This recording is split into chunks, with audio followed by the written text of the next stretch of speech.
Hello, and welcome to Redbeard Creations. I'm Benjamin, the guy behind the channel, named for my very full beard, which I grew myself. Today we've got a short but fun video on how I've created my urban bases. I get asked about this a lot, so let's dive right in. Here you can see my Cadian Kazakin sniper mounted on a custom base which I have made from cork and slate pieces.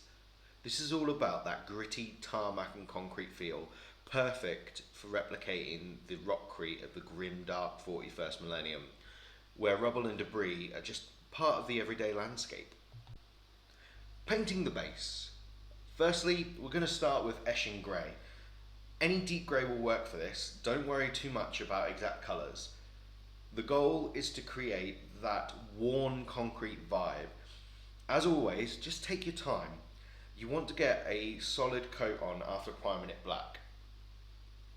And remember, just trust the process. It's all about having fun. Next, we're going to move to a lighter grey, such as Dawnstone. Again, don't worry too much about the exact colours, just a lighter grey to really pop, as we're going to be shading to bring it back down afterwards. This step is just dry brushing to bring out those details in the cork and slate.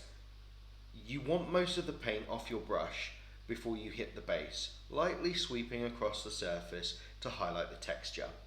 Take your time and remember to enjoy it. I paint for fun, not speed. I don't rush through army batches or game deadlines, so whether you're getting an army ready for a campaign or just enjoying the hobby, it's all about relaxing and taking things slow.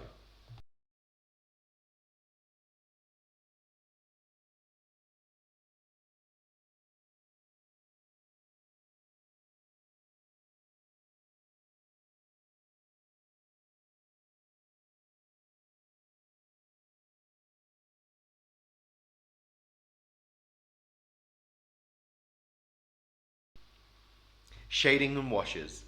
Once you've got that first layer of highlights down, it's time to add some shade. I'm using Nuln Oil from Citadel, but you can use any dark wash to give it depth and to tone down the greys. This will help create that gritty, war-torn vibe that we're aiming for. If you're working in batches, like a whole squad, this is a great time to hit every base with the wash and give it time to dry while moving on to the next model. I like to mix up with some Agrax Earthshade or even Drakenhof Nightshade. This adds warm or cool tones to the miniature, depending on the feel you're going for. I'm not an expert in this, and I'm only now experimenting with it, and I urge you to experiment too. Find out what works for you. A little bit on the mindset and flexibility, because one thing that I've learned in this hobby is there is no final stage. Nothing is permanent. If something doesn't look the way you imagine, try not to stress. You can always adjust it or even start over. I superglue my models to their bases, so if I ever need to redo the model or the base, I can easily remove one or the other, work on what I wanted to work on, and I'm always improving, I'm always learning, and that's part of the process as well. It's all part of the fun. So if the project isn't turning out exactly how you pictured, that's fine. You can cover it up, you can repaint it, or add new layers to make it work. The most important thing is to enjoy the process. And finally, I'm adding some texture. I'm using pigments from Abteilung 502, specifically the Urban Industrial set. These give the base a realistic dusty look. You can apply them while the wash is damp for a clumpy, muddy texture, or once it's dry for a dustier effect.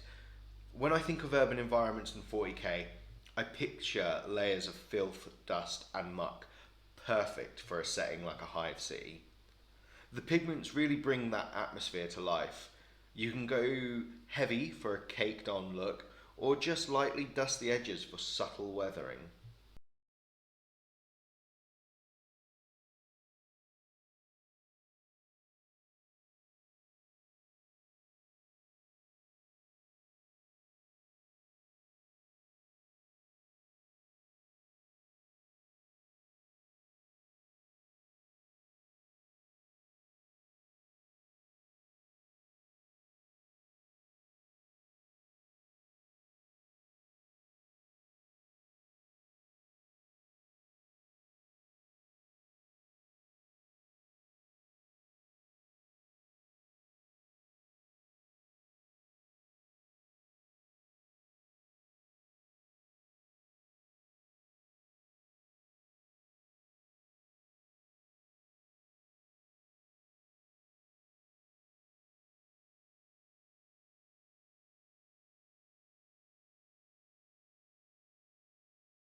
And that's it, hobby folks. That's how I do my urban bases.